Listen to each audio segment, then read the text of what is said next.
Hey everyone, I am so excited for today's panel. I've been looking forward to it basically since I even had this idea concept in my tiny, tiny brain.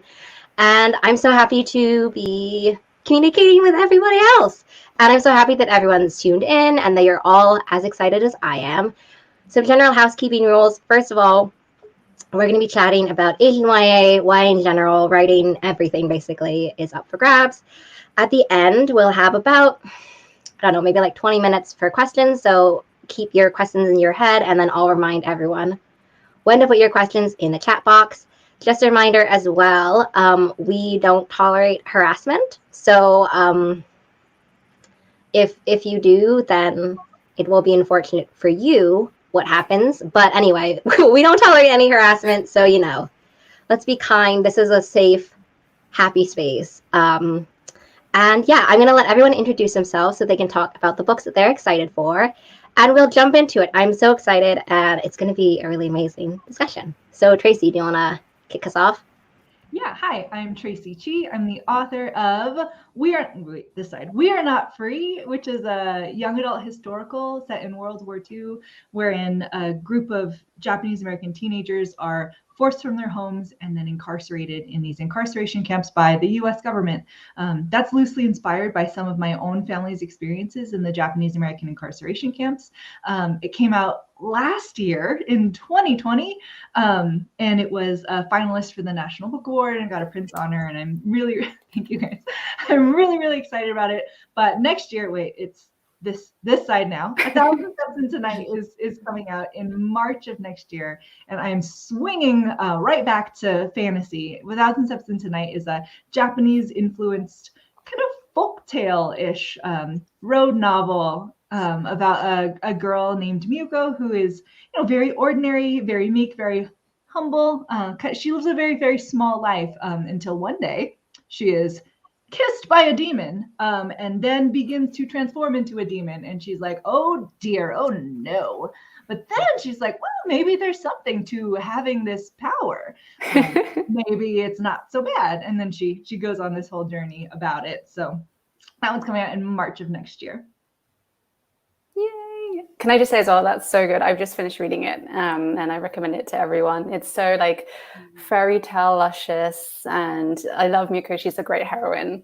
So yes, and I am Natasha Young. Hi everyone.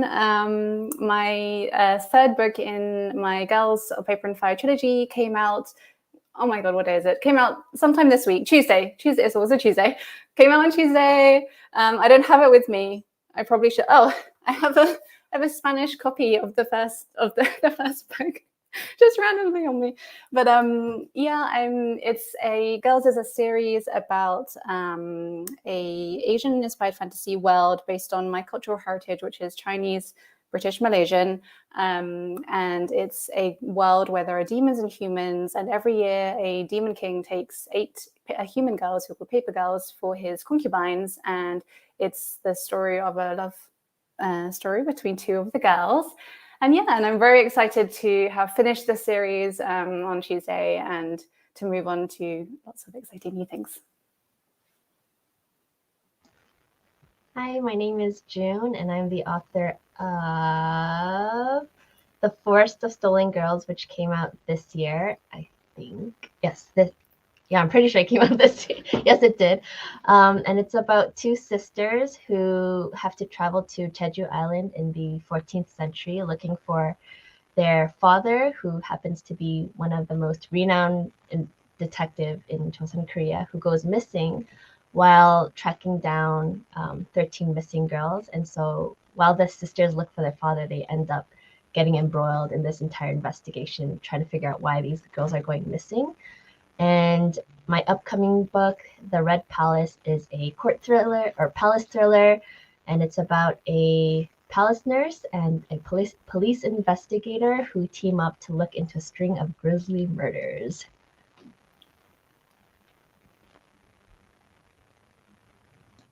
June, I am so excited for The Red Palace. Like, so excited. And also that art you shared yesterday. Anyone I know, it's yet? Oh my God, it is so good. Thank you, Chloe. And the ribbon. Just needed to have a moment. Oh. Hello, everyone. I'm Chloe. I am the author of, I have my books conveniently here because you can't really see my shelf, These Violent Delights and Our Violent Ends, which is a Romeo and Juliet retelling set in 1920 Shanghai. And it follows the two heirs of these rival gangs who are in a bit of a war with each other, but when a monster rises in the city and starts killing all of their people, they end up having to work together and figure out why their people are dying so that they can save their city, so there is a city left for either gang to rule, even though these two heirs have a bit of a messy past between them, but they can work it out and eventually, you know, make something of themselves. I still need to read Our Violent Ends because I absolutely love These Violent Delights. Hi guys, I'm Joan He. I'm the author of the Chinese fantasy Descendant of the Crane and the more recent YA sci-fi, The Ones We're Meant to Find, which is about two sisters who are looking for each other across the sea, and they live in different worlds. One is on an abandoned island and another is in this like floating technologically advanced city, and there's a big twist like what I hope is in all of my books. And then the next book I have upcoming, it's coming out next year in the fall. It's Strike the Zither. It's a retelling of The Three Kingdoms, which is this Chinese military classic, and it has one of my most scheming, backstabbing protagonists yet. I'm really excited about it. I love all of these books so much. They each have had little parts of my heart embedded in them. I'm really excited. I will ask questions so I can calm down a little bit. The excitement's getting too much. The excitement in the coffee really interacts right now. I'm really fangirling over here as well. Let me just say. Yes, I'm just okay.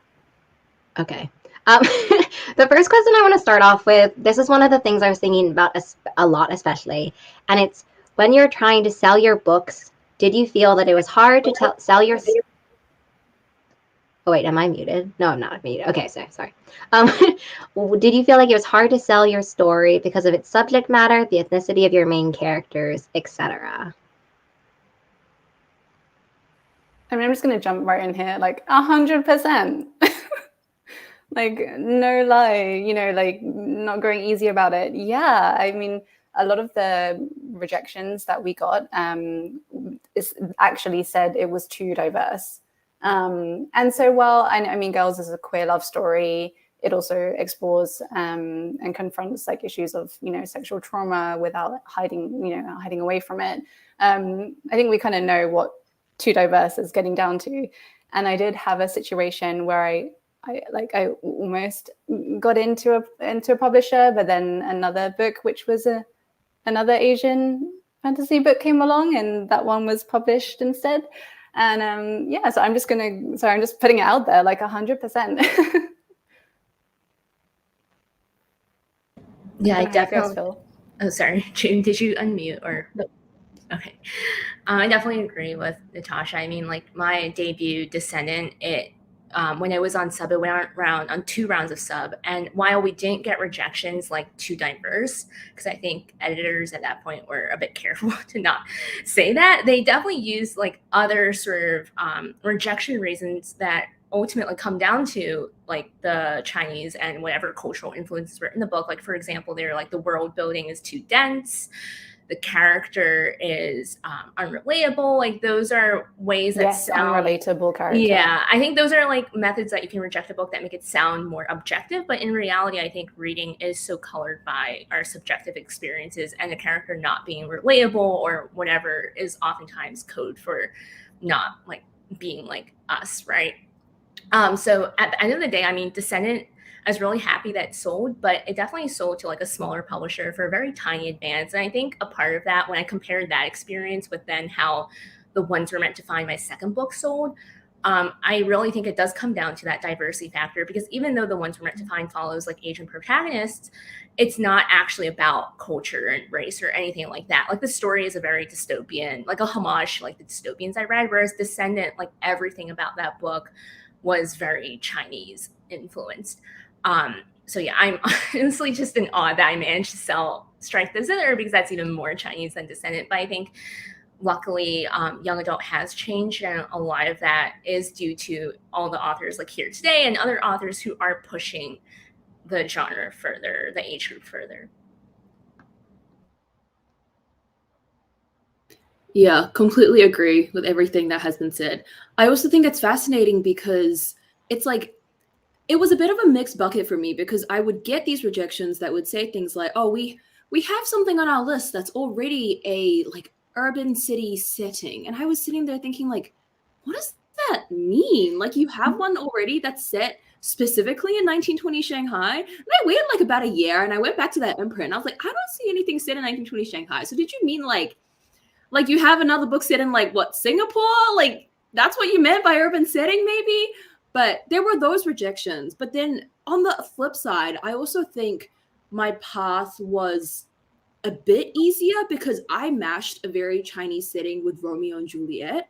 And I think I got my foot in relatively like more maneuverable than I would if that little bit hadn't been there.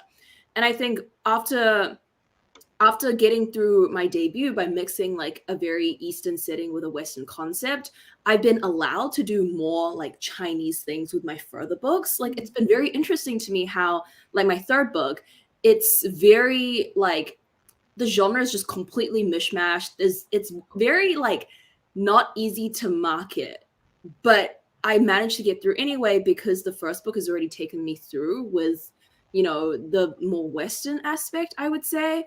So yeah, it is very hard to get something through just completely like Asian, right? Like publishers just don't believe in it enough. And then it takes us having to prove ourselves, or it takes other authors around us proving themselves, and then we're allowed in because look, okay, that one did well. Maybe now you'll do well too. So I'm really glad that now, like all of us here, right? We're like forging the path, and like other people coming in can be like, oh, look, well, they're doing it. Why can't I? And publishers like, okay, maybe I agree with that. So it's, yeah. I was gonna say, I went in kind of oblivious. I just saw the books that were already published by Asian authors, like especially like Tracy Chi. Like her Speaker trilogy. I'm like, oh, these books exist and people actually want it, and it did so well. I'm like, okay, maybe there's room for me in the publishing world. And at the same time, there was like the whole "we need diverse" movement going on, and so because of that hashtag that I saw floating, I'm like, okay, maybe I will like I that's the reason why I even considered writing a Korean historical in the first place. Because for the longest time I'm like, oh, no one wants to read about Korea, and so I just wrote about British historical fiction and stuff like that. So yeah, I went in oblivious, but really encouraged by what the work already done. And so I think even though maybe the rejections were coded being like discriminatory, but I didn't read into it. But looking back, there were like remarks about, like the characters not being relatable, or and there was like in retrospect, there were like mentions of, oh, like the writing is like I couldn't relate to the writing, and I found that interesting because a lot of the Korean readers I noticed mentioned that my writing for my first book mainly almost felt like a translation of Korean because I was inspired by Korean letters and I was trying to like kind of imitate that. And so I think the writing can be unrelatable to a lot of non-Korean audiences, but fortunately, like were still able to, other readers were still able to relate. But yeah, like I think just seeing the work that was already done was super, super encouraging to me. Yes, lost my train of thoughts. So. I agree. I just want to like jump on that. I don't think that I would have been bold enough to write "We Are Not Free" if not for the writing of Stacey Lee, who was publishing before I was, and she does amazing Asian American historical fiction, and she finds like these pockets of American history where, a lot of people don't know that we existed, that we were here, and that our stories are part of the fabric of this country. And so seeing her doing it in such a flawless way was so inspiring to me. And so, yeah, absolutely. Having people doing it before you is emboldening. Like it makes you braver, I think. And that's something really wonderful. And so it's wonderful to see kind of all of us here doing the thing, hopefully for other authors down the line. Yeah, I just want to jump in on that, Tracy, too, and say like some people come to me and they're like, "Oh, Natasha, like Girls is like the OG queer fantasy, Asian fantasy." I'm like, no, there was Melinda Lowe, guys. Like, go read her stuff, And there's so many other. So I think, and Girls sold back in 2016, and we were on submission for a year. And I think even just since then, like things have changed so much, and we now have such a beautiful, diverse array that you can have more than one Asian book on your list, hopefully, and Prince. They're starting to learn that we're not all the same. Yeah, there are many cities on this planet. We can tell many stories about other cities too. Yeah, that's yeah. It's kind of like what I expected, honestly, from the question when I thought about it, because this is kind of the state of the world. I remember when I was reading, I think I read The Reader, probably the first of everyone's books. And I think what struck me about The Reader, and I think what continues to strike me about it as well, was like when I had read it, it totally reminded me about the experiences I didn't get reading as a teen, because there was like no, I wouldn't say there was none, but like it's harder to find. I think that the conversation hopefully has switched for the better into more of like promoting these books, when people do promote these books, and and switching towards kind of celebrating them as well. I think what I also really want to talk about, that kind of jumps off of what we were talking about before, is talking a little bit about what has changed and sort of what hasn't changed, because the climates for when it was like The Reader, for example, and when I first read that versus now, years later, everything is so different. Do you want to talk about that, Tracy? Yeah. So The Reader, I'm sorry, it's not in my like array here. The Reader published in 2016, and my experience with that was a little bit different. I mean, we put an Asian girl kind of front and center on the cover, and was intentional, right? Because the main character, I wanted to look like me. I wanted a girl who looked like me to have these fantasy adventures. That when I was a kid, were mostly white boys having those fantasy adventures, maybe a white girl. And I was like, well, I want to see someone like me doing it too. And that's kind of the part of the impetus in writing The Reader and putting that character front and center on the cover. However, The Reader is not an Asian inspired fantasy. And it was like at a time when people, I think, didn't quite understand that you could have an Asian looking character, and it not be like a Chinese inspired world or a Japanese inspired world. And so part of kind of the difficulty was in positioning that story for readers, because I don't know that they were ready to read like a Western pirate fantasy with the Asian girl in it, and so that was a different experience where I kind of purposefully went out of my way to be like, it's not an Asian fantasy, it's a Western pirate fantasy, and like not for any reason other than I didn't want people to get into it expecting something really culturally Chinese or really culturally Japanese, because that's not what they were going to get. They were going to get something that was kind of inspired by this idealized American Wild West and Pirates of the Caribbean. And so that's very different from kind of doing 1,000 Steps into Night Now, which is much more intentionally Japanese, and it's a Japanese influence alternate kind of fantasy world. And so I don't know if that answers your question, but I hope now that we have room for specifically Asian-inspired worlds, Asian-inspired fantasy worlds, and speculative worlds like Jones, where there are Asian characters, but it doesn't necessarily have to be about that. You know what I mean?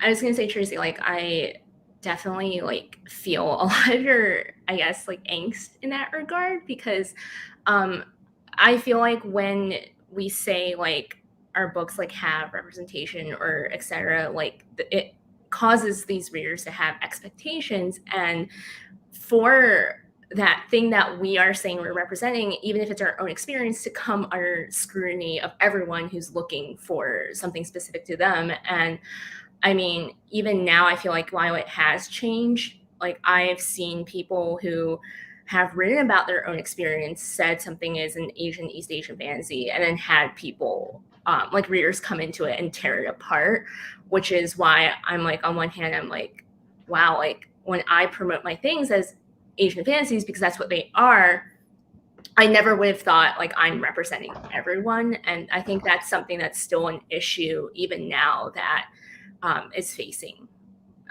like a lot of authors I know. Yeah, that was a scary thing. I remember with girls, like I wrote an author's note because, well, to talk about the sexual abuse in it, but also to talk about like the cultural thing, and it was kind of like, just to say like, I am like, this is an authentic piece of writing. And like, well, I don't know, like other types of authors don't need to do that, right? Like, so yeah, I completely understand like what you like, just anticipating. It was more on my publisher's end, just anticipating someone like coming at us, because also like I'm not, you know, I'm mixed, and also I've lived in Malaysia, but I've spent more of my life in England, and you know, girls also I'm Chinese Malaysian, which is very different to mainland China, and so like I switch up tons of history and bits and bobs, and it's not like meant to be, you know, representative in that way, just in a small way, you know, like and so yeah, it's definitely something that's scary going into the market.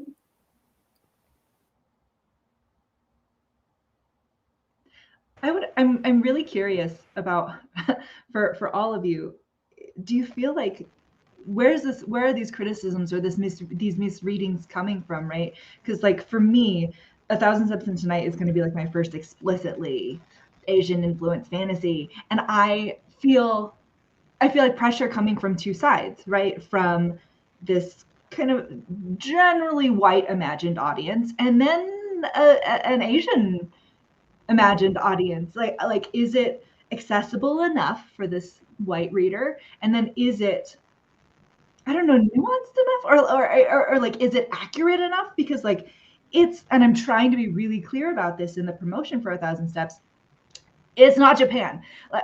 You're not going to find Japanese folktales in here. It just, I hope, captures the feeling of it. But like, is that something people will be able to understand? Will they be looking for, you know, tales about kitsune or kappa? You know what I mean? Like, that's so specific, but this is a fantasy, you know? And so like, I'm trying to like negotiate those pressures within myself, and then also how I talk about the book, and I feel them coming from kind of multiple different places. Yeah. Oh, June, go ahead. No, you go first. No, you go first. You go first. I was just gonna say, like, I feel the pressure, and I think I'm much. Can you hear me? I put on like an earpiece. Okay. I think the most pressure I get is almost internalized, and yet not really. It's more like I'm afraid of like my own Korean community, like the Koreans who were born and raised in Korea and who also know how to read English. And a lot of them have embraced my work, but there are a few where it's like, because there are so few like diaspora Korean writers writing about Korean history, when we do publish it, I feel like we're under intense scrutiny. Whereas I think if I were like a white person writing about Victorian era England, it's like, yeah, you made a mistake, whatever. Like there are thousands and millions of books like that out there. So I'm not going to put in the energy to correct every mistake you make. But when, for example, we write about a very marginalized history, it's like all the eyes are on you. And it's like, even if you make one small error, it's like, oh, you are not Korean enough. And so I feel that pressure.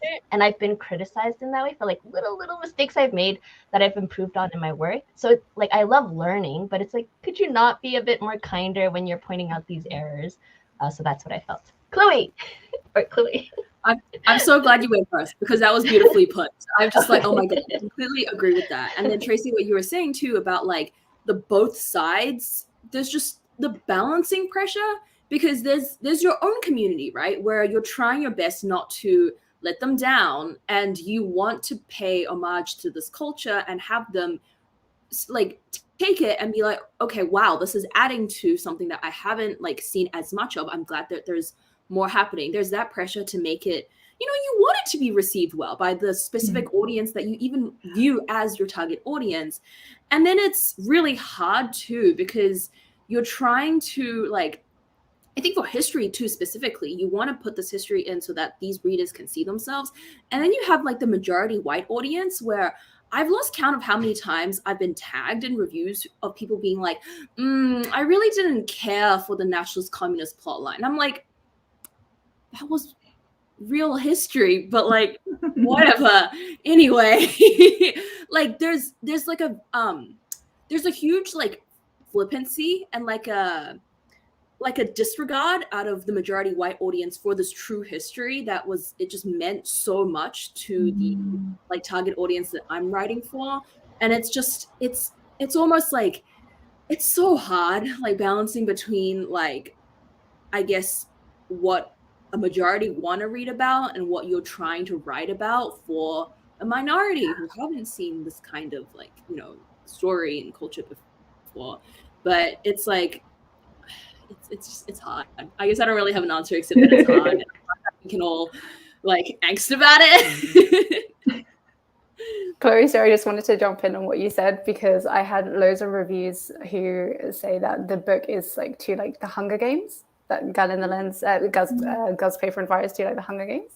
And I'm like, like it has, I mean, there are provinces, because there were actual provinces in these countries that I'm referencing, and in the history of these countries I'm referencing, like they actually did take concubines for a king. So, I mean, also like the Hunger Games has roots in, Greek mythology and everything else, and we want to go there. But yeah, I find like, I just wanted to jump in and say that.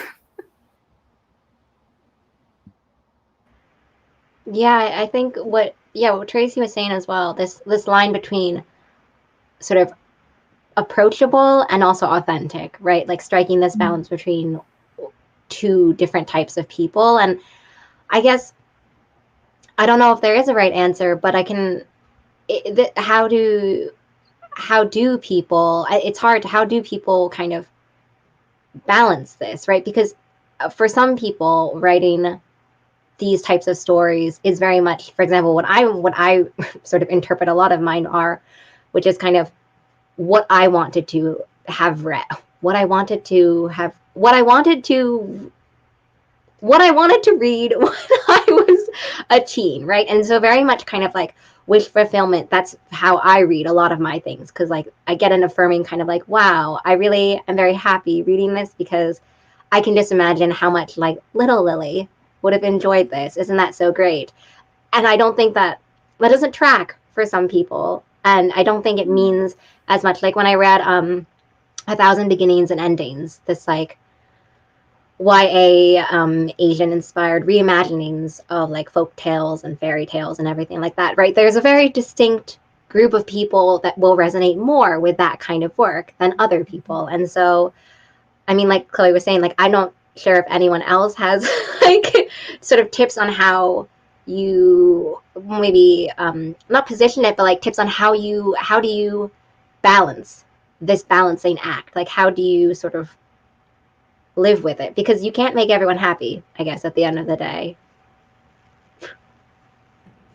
I think for me, like you said, like you can't make everyone happy. And I mean, this is true for any book, really, whether or not it's like about a marginalized experience or not. But I really try to keep that in mind. I think my answers, I don't actually try to balance it.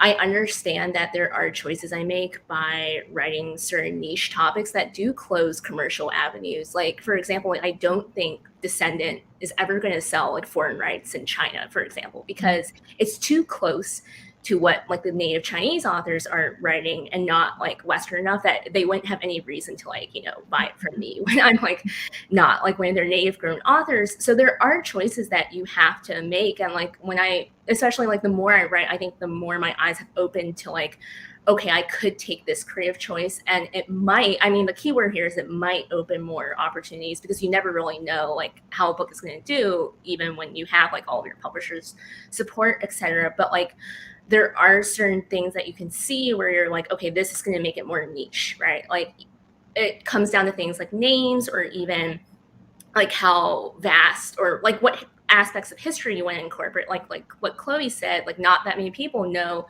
about the Chinese like nationalist and communist conflict, but maybe more people know about World War II, or like there are just lots of choices you have to make and kind of reconcile with that. But that's like my own personal approach, because I have to write what I would have wanted to write and read as a teen, and that's the only way that keeps me in this industry. So Yeah, adding. I'm sorry. Go ahead. Oh Jen. no, I was just gonna agree with her. Same here. I was gonna say, I mean, on a similar note, I think I try to be really clear during the writing process. So before we even like try to sell it, of who I'm writing for, and that changes book to book. So like the audience for We Are Not Free, I imagine it's kind of this series of concentric circles, starting with first my family. Right, I was writing for an audience of my family, and then the greater Japanese American community, and then the Asian American community, and then the American, the broader American community, and it kind of rippled out like that in how where my focus was, and what I wanted them to get out of it, and for 1,000 Steps into Night, it's really different the way I conceive of my audience, because this one is like this Japanese influenced folktale, kind of inspired by folktales I was reading as a kid. And so like I hope that other Japanese Americans or Asian, a ripple effect there, or Asian Americans kind of recognize these kind of Asian folktale tropes, feelings, but also this book is kind of a critique of like specifically American patriarchy. And so like there are things in there that I don't know quite translate to like to a Japanese feminism as opposed to an American feminism. And that's something that I was really clear on as I was writing it. And then I'm trying to figure out how to promote how to promote it. But having that clarity while you're writing, I think really, really helps. I feel like you guys are also much smarter than me. Sorry, I'm just coming in to say, like, I didn't think about any of this. Like, I don't know, like when I write, I'm a complete pantser. So I'm just I just write the book and it comes out and I'm just like, this is me, and we'll deal with the rest later. Yeah, I was just gonna say, like, Tracy, like the way you said, the way you're focusing on patriarchy through the lens of a Western lens. I'm like, oh, that's really fascinating, because I feel like that's what like a lot of diaspora literature comes to. It's like we focus maybe on a certain history or culture, but the lens through which we view it might be a bit different from, like, for example, someone who was born and raised there. And I think it almost offers a different in a different way, an objective view into a cultural history. And so I found that really interesting. And I just want to say, for me, like Joanna as well, like Joan, I also don't really think of like the balancing act when I write. For me, it's more like when I look at history and I find something interesting, I write about it. And my hope is that because I'm interested and fascinated by what occurred during that time, that there will be other readers who will be interested as well. So yeah, that's how I think when I write. I'm really fascinated by all of these answers because I feel like I'm a mix of everything, in the sense that like I kind of identify like my audience, but then I also mash it up with the kind of like archetypes in YA that I grew up reading that I really want to bring in and then give to this little niche, I guess, because like I had grown up reading like, I think it's up there, The Mortal Instruments, and like quintessential like 2010s like white girl with a sword YA fantasy, right? And I think in everything that I write, I kind of want to take these archetypes that for so long have just belonged to the majority and say, oh, look, actually, we can put that in, Asian characters as well. And it's just as fun of these classic archetypal like stories, but then we're gonna just sprinkle in like culture and history that specifically I'm interested in. And then the target audience that I have are people who also happen to really love the stuff. And usually, it's people that I can speak to very directly because of a shared cultural background. But sometimes it's just like a random American from like, I don't know, what's a very American state? I'm not American. From like Arizona, yeah. Just a random American, a random like European American from Arizona is like, oh my God, I love this. And I'm like, great, you're my target audience now too. I bet there's so many of them that love your book. Shout out to Arizonans. Yay. Yeah, I love that answer too. I think that as what Joan was saying, like you can't make everyone happy, and part of that struggle that I'm sure a lot of marginalized creators have is just accepting that like there are gonna be people who are gonna whatever comment and like write you paragraph long emails about what they didn't like about your book and send that directly to your inbox with no hesitation. And that's just gonna happen. One last question before we jump to the other questions that people have, which are mostly favorite book related. And my question is also kind of favorite book related too. So it's what are some of your other favorite Asian YA books? But you can also list upcoming books as well in case you have some of those. I want to go. I want to start this one because I have so many. I was a judge on the National Book Award Committee for Young People's Literature this year, and we had 3 amazing Asian authored books on our long list this year, starting with From a Whisper to a Rallying Cry by Paula Yu. That book is nonfiction, and it does this really complex deep dive into the killing of Vincent Chin in, I think, 1985 in Detroit. And the way that kind of this narrative is pieced together, the way that Paula does it, it feels so sweeping. Like I really, being a primarily a reader of fiction, I really got swept away by her investigative work and the way that she wove in all of these different perspectives, kind of surrounding this hate crime in 1985. And so that one is so good. The Legend of Auntie Po by Shingyin Kaur is a graphic novel that was one of our finalists, and it is so delightful. It's so delightful just in its graphic novel form. I found that the way that this author kind of did the layout of the pages was so cool, and there was so much humor in it. It's about this Chinese American girl in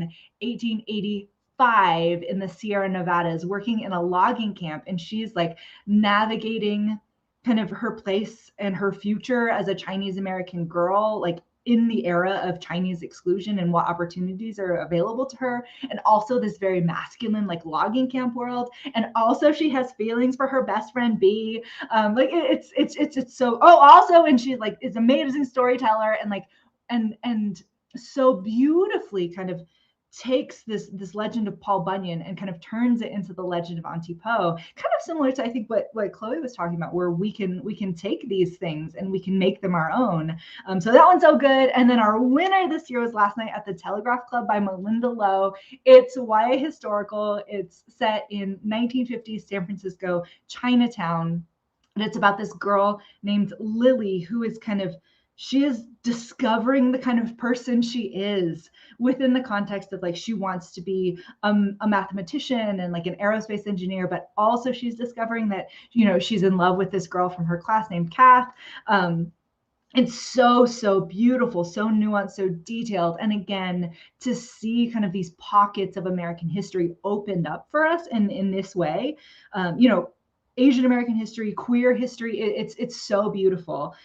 Last Night at the Telegraph Club. And then I have 2 more that are coming out next year that I really want to shout out. The Ivory Key by Akshaya Ramen is coming out in January of next year. It is an Indian-inspired fantasy about these 4 estranged siblings who have like not really spoken to each other in a very long time. But they have to come together to go on like this Indiana Jones Tomb Raider-esque quest to save their kingdom. It's so good, and the writing is so beautiful.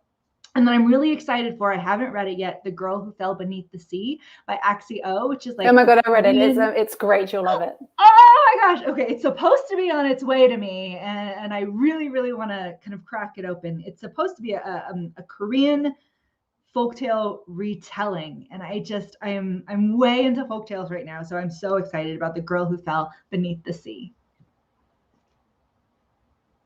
Can I just say, the whole time that Tracy was talking, I was just like, oh my god, I love how many Asian releases like there have been in these recent few years, and then there are upcoming. Like it has just been such a burst recently, and I'm so happy. Like, I was just sitting there like, wow, like oh my god.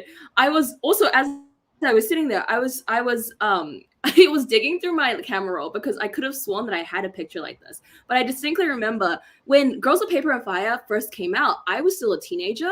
And I remember in the library, I picked it up and I was like, baby. wow, Asian girl. And so I was like, I swear I have a picture. And I did. I found it. That's me. And there she is. There she is. Yeah. So that was the archives. You have to send it to me. I love it. Okay. It's so funny too, because I feel like when I like look for Asian recommendations, I'm just recommending everyone in this panel. I'm like, I can't just recommend like the person next to me. I feel like this year, oh my god, the one that blew me away was Iron Widow by Sharon J. Zhao. It's so good. It's like, it's just so unabashedly like reimagining Chinese history and then just mash up with like sci-fi. It's truly like nothing that I've ever read before. And I was like, wow, like this book feels like it just feels good in like a really like power hungry way, and I love it. And then upcoming, I haven't read it yet, but I just received an arc yesterday of I think it's called Violet Made of Thorns by Gina Chen. Very excited for it because just like we were talking about, it takes an Asian heroine / anti-heroine and just puts it in like a Western archetype tropey story. And oh my god, I'm so excited. I love the mashups. I love just us putting our faces in, you know? I'm excited.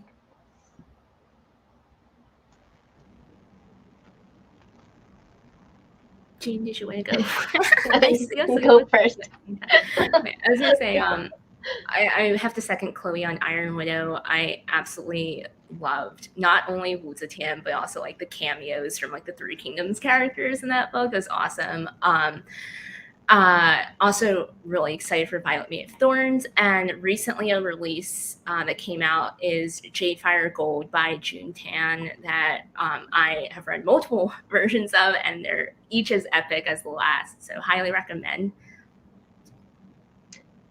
For me, the one I read recently was Kylie Lee Baker's The Keeper of the Night. That was a really immersive and just atmospheric read. I felt like I was watching a movie or like a TV show while I was watching it.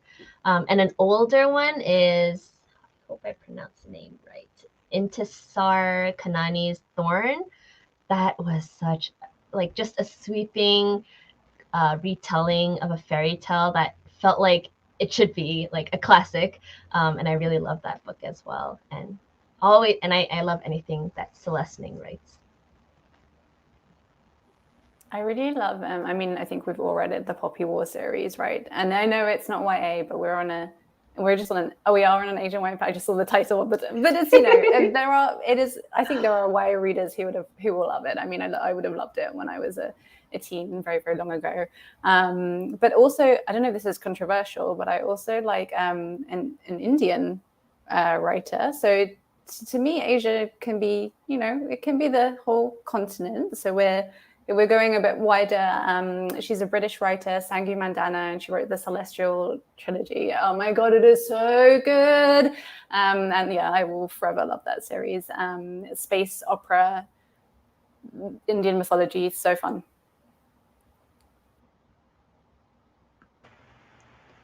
So many, I second what Chloe was saying, like so many fabulous releases lately, and you know, within the last couple of years, I feel like the Asian YA books that I've been looking for, well, my entire life, but looking for specifically even when I was starting to blog, and now like 5 years later, it has like exploded. I can only second everyone's recommendation. I read them all. They're so fabulous. I think that I was recording a YouTube video for me reacting to the Goodreads Choice Awards nominees when it was like Our Violent Ends, The Ones I Rent to Find, and then Iron Widow, like all head to head. And I think you can read like the meltdown on my face when I'm just like, I don't know how to react right now. I think that was one of the things I was like most worried about, I guess, because, you know, in the past they can go kind of like in a very homogenous way, but then this year, and fantasy, adult fantasy as well, they were just like such fabulous groups.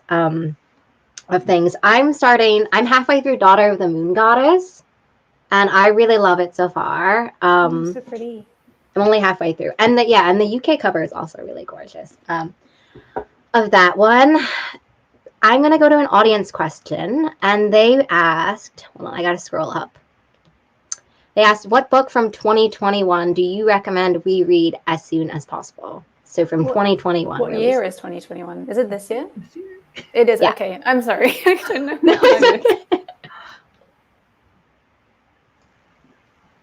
Well, the 3 National Book Award longlisters that I mentioned were all published in 2021. So those also shout out to the ones we're meant to find. I really, really loved it, Joan, and I have been waiting for the chance to say it. It is so beautifully constructed.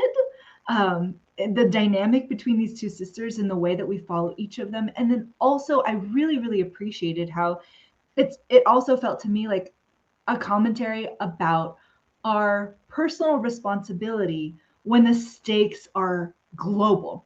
When the stakes are as big as climate disasters and climate change, and what is our role? How much ownership of those things should we take? I don't know. And I also love how the answers aren't easy there, right? You really, really resist kind of simplicity there, and it's so complex and so beautiful. So I love the ones we're meant to find, which came out earlier this year. Tracy, oh, you're gonna make me emotional. Oh my god. Oh my god. I mean, man, I'm gonna recommend an adult read actually, which is She Who Became the Sun. Absolutely love that book. It reminded me of like really old timey sea dramas that I used to watch with my parents, like 80 episode long, like blood filled. Ascension to the throne kind of stories, and I just absolutely loved how Shelley like retold that aspect of history that maybe people aren't as familiar with, but also made it completely their own. And Jewel as a character is my kind of like protagonist, like super just like ruthless, but we'll get the job done no matter what. My other 2021 read that I enjoyed was Axio's XOXO, and it's just a sweet, really cute love story between an average teenage girl and a K-pop idol. And yeah, when she flies back to South Korea, she just really captures the feeling of someone who doesn't live in Korea going to Korea for the first time. And I thought it was a really beautiful and memorable tale. I think aside from Iron Widow, I'd really recommend Gear Breakers by Zoe Hanamakuta. It is so I'm just really into sci-fi recently, but Gear Breakers is like this perfect mix of like cyberpunk-esque future versus like just mechas battling it out. Now that I think about it, it has a bit of a Venn diagram with Iron Widow. But it's, oh my god, the found family cast, it's just so good. The sapphic romance, the slow burn, it's just, chef's kiss. Highly recommend. Did you also love Evangelion when you grew up? Because I feel like that's where my love of like mech, I don't know, comes from. Wait, what is that? I have not heard of that. Sorry, you baby. Evangelion is too old. I feel so old. I'm too old. I know what it is. Wait, what was it? It's an anime. Google it later. I'm too embarrassed at my age. I'm sorry. I'm obviously recommending Chloe's Our Violent Ends because I mean we want to be just punished and kicked and by what we read, don't we? It's just pure pain with moments of elation. Yeah, I mean I love the duology so much. So yes, go read. Oh. I mean you've already read it, but like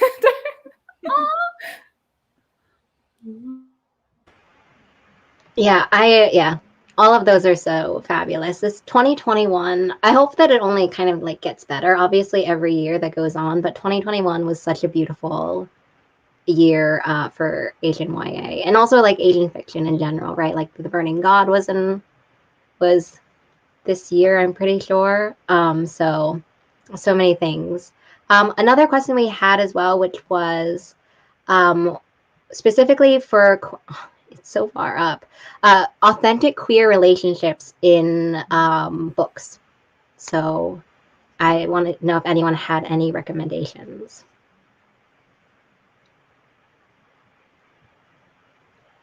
Is the question what books have authentic?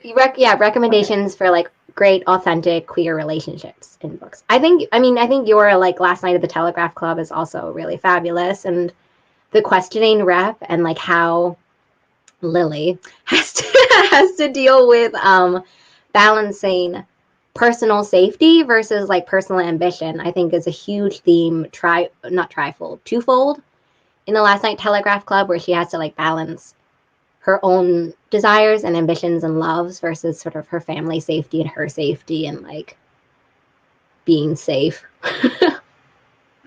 I don't know if I can speak exactly to the authenticity, not being part of that community, but I can say that I really loved seeing her coming to understand her own sexual orientation, right, and her kind of feelings towards other women. I thought that was so detailed and so lovingly done, and so I was blown away by Lily's kind of discovery of herself, and then her relationship, her feelings towards this other girl, Kath.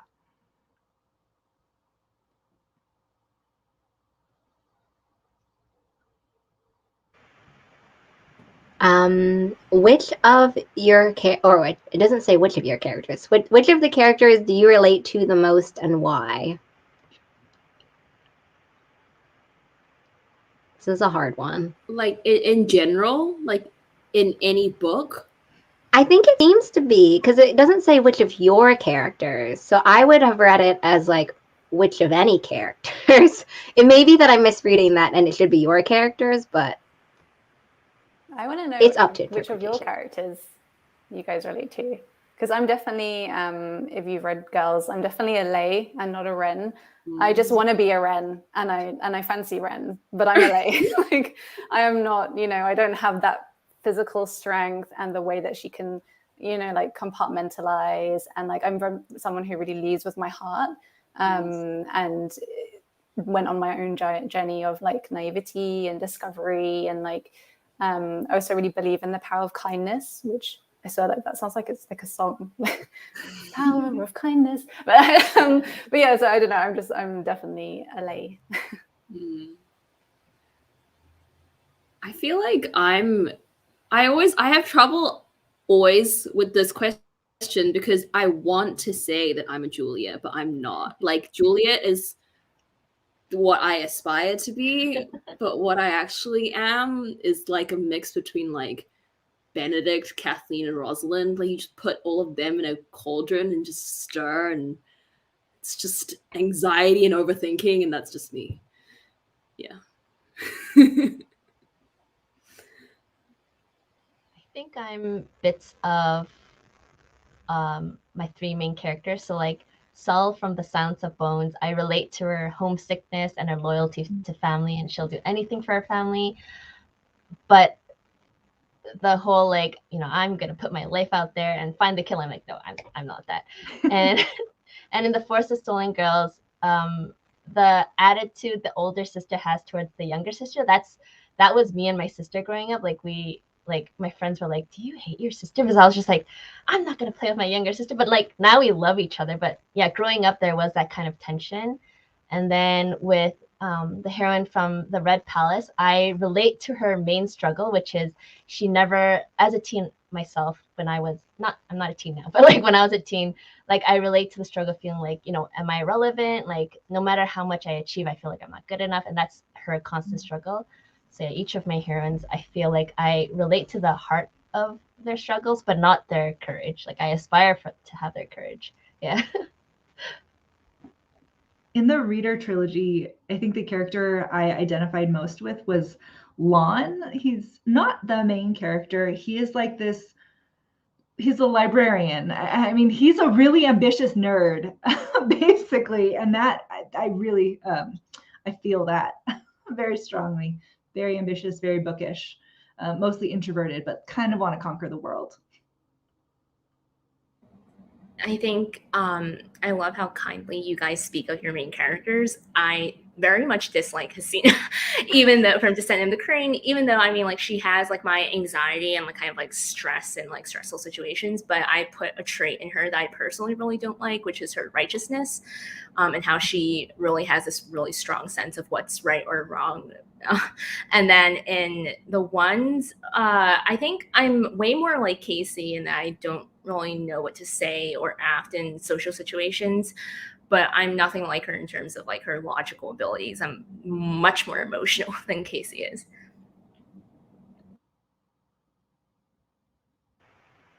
Yeah, I feel like I'm too. I don't think I would be on the page of any books. I think that I probably would be at home doing my at home things, and like bunkering down at home, doing nothing. I want to read that book. That just like Yeah. a comfort, cozy home book. It's a bit Yeah, I like can- the house. Have you guys read The House in the Cerulean Sea? Like, I don't know. Okay, it's by a queer author. This is not Asian though, but it is excellent, and it's just like the most cozy, homey vibe book, and like nothing of like it's just for everyday kind of life. It's just really cute. The last question we have, I think, time for is one that it says that if you lean more towards like a fantasy world or a second world, I think, do you feel like this relieves some of the pressure to quote unquote accurately present history, or do you think that the pressure to like represent or present history is still there even in fantasy or second world worlds? I think it's definitely still there. And if anything, I think because there isn't yet that much, I guess, like, for example, Asian like history or sorry, not history, Asian inspired influenced fantasies, a lot of people will see that and think it's history. Like even sometimes like when we want to use our own languages, but like kind of like put a twist on them in the same way that you might see in the books, like the Grisha trilogy with Lee Bardugo and like Russian words.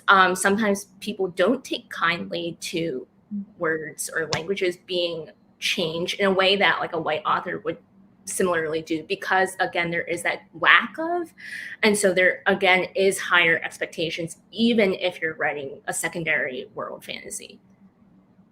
Having done both, you know, like this historical We Are Not Free, and then fantasy is kind of where my heart lies.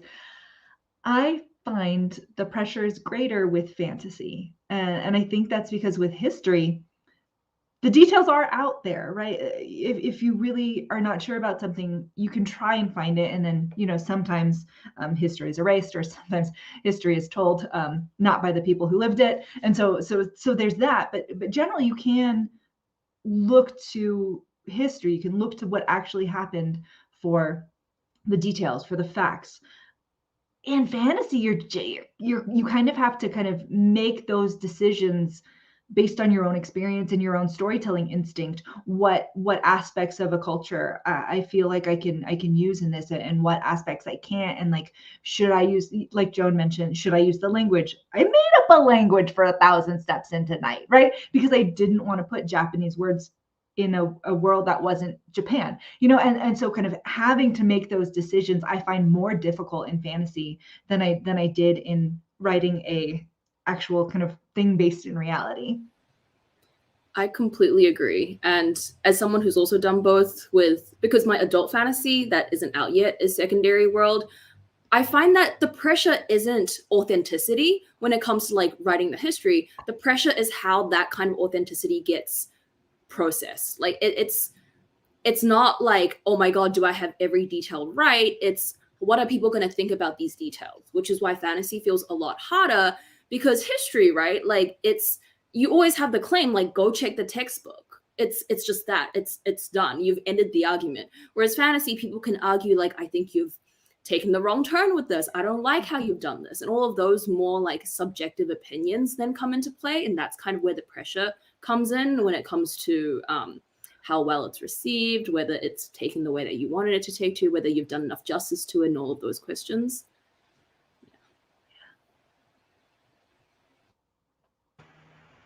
Yeah, I definitely agree. And I think what Joan was saying earlier about having to like represent your experiences, but then also being sort of critiqued because our experiences are not like a monolith, obviously, and everyone has a variety of different experiences, and like critiques coming from within and also from outside. I think that I don't, at least from what I've perceived, I don't feel like that alleviates just because you're writing like a fantasy world instead of our world or past worlds. I want to ask one very, very quick question, mostly because I wonder if Natasha will pick the book, I think. And I want to know what's a bookish world you wish you could live inside of. If you want, I can, let's just say I'll guarantee your survival in this bookish world. Like, you don't have to worry about dying, because that would be my worry. But, you know, in this fictional question, you are guaranteed you'll survive. Are we also guaranteed what a good world standard you of think living? would? What did you say, Chloe? Oh, I said, are we also guaranteed a good standard of living? All I can guarantee is that you won't necessarily die. Maybe not. You won't necessarily die immediately, because based on whatever choices you make, there's all bets are off. You know, like if you decide to become an epic hero, I'm not sure I can guarantee that survival. You at least get to make it past chapter 1. No, now I'm like nervous, like what Lily thought I was gonna say, and I feel like I'm gonna get it wrong. Like I've got like No. I thought you were gonna say Strange the Dreamer, mostly because you've been hyping that one up, and I loved that one. So I felt like I could very much imagine you like living in this citadel with like beautiful hair, kind of like, you know, living it up there and sitting above everyone else with your like magical powers. Only problem, not enough Asian food. Yeah, that's true. Like, it's only where plums. would be? I need kopitiams, and you know, I need my tetara. I can't handle no Asian food. I think a problem I always have with this is that these fictional worlds are built to be unstable, right? They're not built to be comfortable because there's conflict. Like they're always at kind of that tipping point into chaos, and so I don't want to go through that stress. I will say that since I was a kid, I've always wanted to know what my demon would be from the world of his dark materials. And so if I could just pop into that world for a little bit and see like the shape my soul would take, I would love that. Oh my god, I completely felt that, Tracy. Like, so many of these worlds are like also built to be critiqued. So it's like I would love to go look at it on an aesthetic level, but then I don't want to go add to the suffering. Because I was actually thinking about this because I was thinking about the ones that we're meant to find. Like, I was like, I want to see the eco cities, but then I'd have to be the elite if I want to live well. And do I want to add to that? Not really, but I want to see it. You know? Yeah, it's the. I don't want to be power hungry. Mine is a simple answer. As long as I can be a privileged white person, I would go to the Pride and Prejudice world, and my dream is just to, you know, eat scone, drink tea, and write letters all day. That's it, and gossip. Would you be a man or would you be a woman in this privileged white world? And like, and then the other question of like a Jane Austen world is like, how privileged exactly are you? Because there's all that like minute class negotiation. Oh my gosh. Okay, I don't want to be like a duchess because I don't want to socialize and prepare balls. Like maybe upper middle class, and and my husband is like far away, so it's just me alone, no children, just me and writing letters and eating scone all day. I love that we saw your husband in the comments too. So he's watching this like, dude. I love this husband, but not in the parallel world. I'm imagining, you know, patriarchy and all that. He'll be like, why aren't you in the kitchen and all that? So I don't need that. Man, I'm gonna pick a middle grade book. I would like to be a cat in the Warrior Cats books, even though I probably die still as a cat because like you have to fight and like defend your territory. But like I would just like to be a cat, not I have a human. friend who edits them. I'll tell him. He'll be so Oh happy. really? I love those books are my childhood. Like my friends and I used to be on the jungle gym pretending to be in different clans, like killing each other. So cool. yeah. I also have I think I would have to pick the Edge Chronicles. Has anyone read those?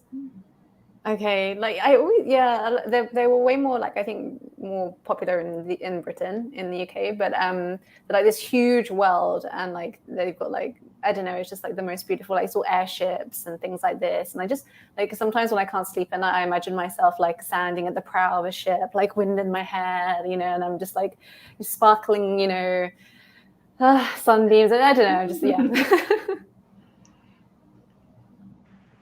Yeah, I also agree with what Tracy said too. Like when I was thinking about what I would answer, I feel like I'd be okay in like XOXO, but I just don't feel like in any secondary world I would live very long. I mean, I'm guaranteed, I guess, first chapter survival rights, but like after that, I feel like I think in any of your worlds, I'd probably only make it to the first chapter, and then it's like game over for me. Like I feel like in Joan's world, I'd just drown because I can't really swim very well. You could be safe. You could be safe in a pod. You could pod yourself. Yes, that's true. I could live in a pod. I'm okay with pod life. But yeah, I think in everyone else's, like, I'd be so dead. Like, if I was part of the girls, I'd be like a dead girl. Maybe you guys would be the girls of Dead and Dead. Yeah. Oh, but yeah, I also wanted to mention that I also read the Warrior Cats series and really loved it. I think that there are not enough like anthropomorphic cat books, in my opinion.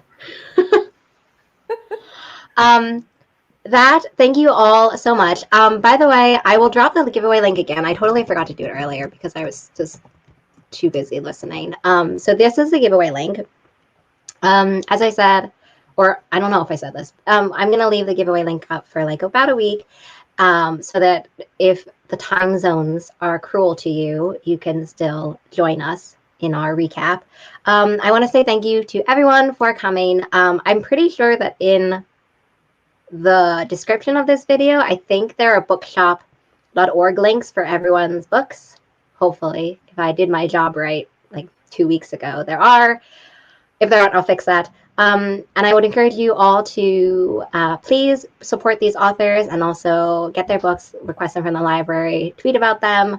I left all the recs that everyone said in the chat above, so you have even more Asian YA books to support. And 2022 already looks like it's going to be an amazing year for Asian YA. And yeah, I'm just so happy. Everyone, thank you all for coming. Thank you for asking questions and interacting about Warrior Cats. And yeah, I hope everyone has a really great day and a really great rest of your reading year in 2021. Thank you. And thank you, Lily, for having us. Yeah, thank you, so Lily. much. Thank you, Lily. All right. Bye, everybody.